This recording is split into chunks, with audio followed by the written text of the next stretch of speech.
يا صباح الفل عليكم. النهارده بقى كنا مدعوكين دعكه كويسه كده في المرور، بنرخص العزيزه الجميله دي. واحنا في المرور قابلنا شويه حاجات كده احنا لازم نعرفكم عليها. الحاجات دي انا بالنسبه لي انا شايف ان هي مهمه جدا، وعشان كده انا عامل الفيديو ده. انما في الطبيعي لو حد تاني مش شايفها هيرميها في شنطه العربيه ومش هيعرف يستخدمها. طب تعالى اما نشوف الحاجات دي ايه هي وايه اهميتها. اول حاجه معانا النهارده طفايه الحريق. طفايه الحريق دي انت بتدخل تشتريها في المرور ب 450 جنيه، وفي ناس بتبيعها بره المرور ب 200 و 250 جنيه. طفايه الحريق دي ايه اهميتها اصلا؟ انا باخدها ليه من المرور؟ الطفايه دي اهم حاجه في العربيه. مش العربيه بس، ده انت ممكن تحطها جوه البيت بتاعك. طيب تعالى ما نشوف الطفايه الحريق دي اصلا بتبقى شكلها ازاي، وتعالى نفتح كده العلبه مع بعض ونشوف الطفايه دي بتبقى عامله ازاي. دي الطفايه يا جماعه، دي بتكون الطفايه اللي بتبقى موجوده في العربيه عشان الحجم بتاعها. وبتبقى الطفايه دي ليها سنه، يعني في 2016 2017 2018، دي اصدار 2022 اللي هي احسن حاجه اجدد حاجه.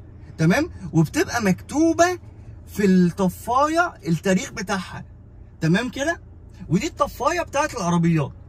الطفايه دي انت عشان تستخدمها بتقوم نازع الفتيل الاصفر ده، وبعد كده تضغط من فوق مكان الحريق.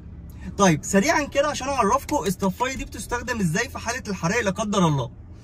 اهم حاجه بعد ما تنزع ده وتضغط، لازم تضغط على النار من تحت، ما ينفعش تضغط على النار من فوق. يعني انت وانت كده بتطفي حريق ما ينفعش تقعد تلعب كده وتقعد تعمل كده والحاجات دي، لا، لازم تكون منشن على قاعده الحريق علشان تجيب معاك احسن نتيجه. الموضوع ده يا جماعه انا شايفه من اهم حاجه لازم تكون موجوده معاك في العربيه.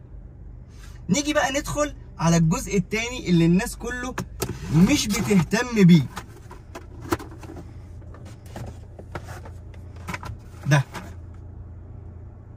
ايه ده؟ تعرفوا ايه عن البتاع ده؟ دي حاجه مهمه جدا اسمه المثلث العاكس. ايه المثلث العاكس؟ تعالى اما نشوف كده مع بعض ونفتح المثلث ده. المثلث ده على فكره بيتباع في المرور ب 60 جنيه.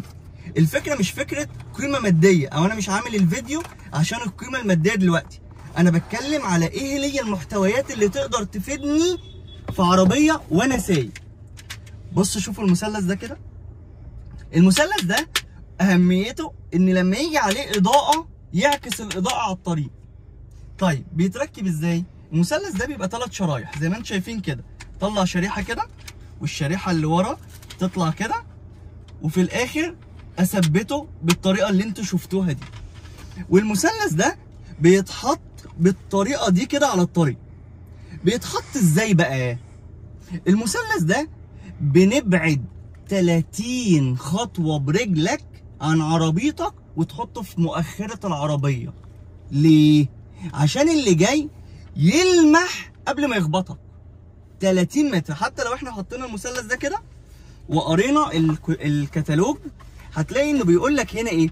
ان في مؤخره العربيه عد 30 متر وحط الوسيله التحذيريه اللي هي المثلث. تمام كده يا جماعه؟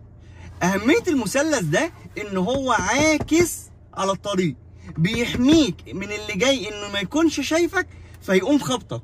لا، انا باجي بلمح المثلث محطوط، الاضاءه بتاعه العربيات بتضرب في المثلث دوت، وبناء عليه بتعرف تاخد بالها منك قبل ما تخبطك. تمام؟ دي النقطه الثانيه. بيتفك ازاي؟ بيبقى عندك في كليبس صغنن اهوت، ممكن الكاميرا تكون جايباه. بدخل كده اطلع ده مكانه، ارجع ده كده واحط ده كده واقفل ده كده. المثلث ده يا جماعه انا شايفه من الحاجات المهمه جدا جدا جدا في العربيه، زيه زي طفايه الحريق. تمام؟ دي الحاجات يا جماعه اللي احنا بنتكلم عليها في المرور. تالت حاجه خدناها من المرور العلبه الصغيره دي. العلبه الصغيره دي شنطه اسعافات اوليه. بما يرضي الله انا مش شايف لها لازمه.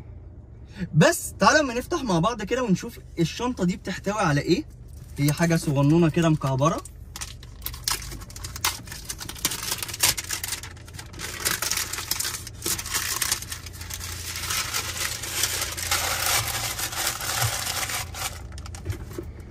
بصوا كده معايا،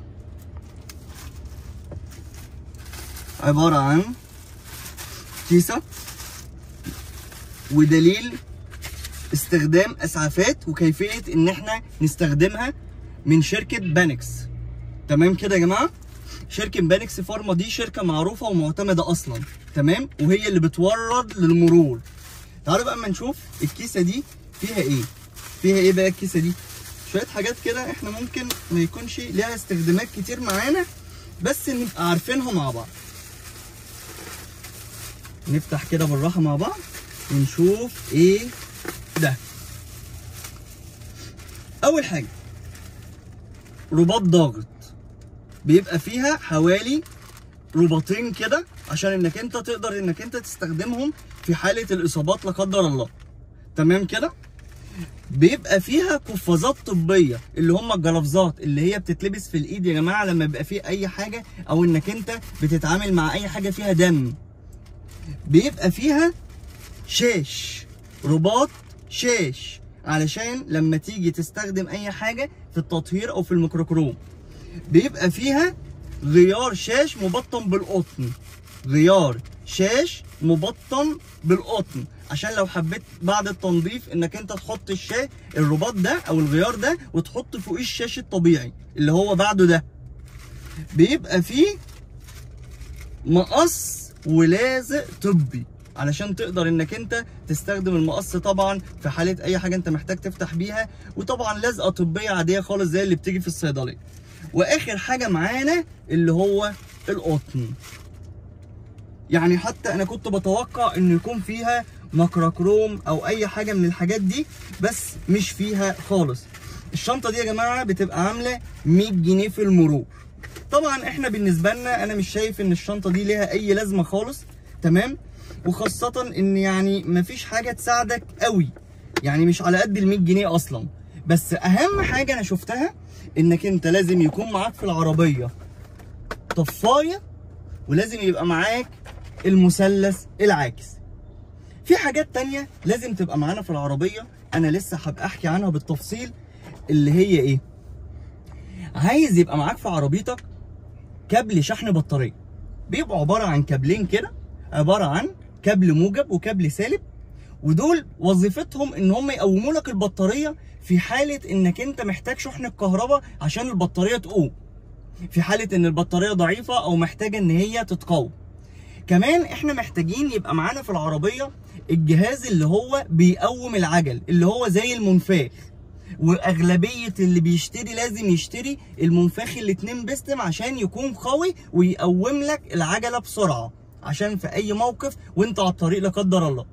دي حاجات انا شايف انها مهمه جدا جدا جدا، لازم تكون معاك في عربيتك. سعدت بيكم النهارده باللقاء الجميل ده، ووريناكم بس شويه الحاجات الصغنونه دي، ونتقابل في فيديو جديد مع مؤمن الجزار بتاع تعليم سواقه.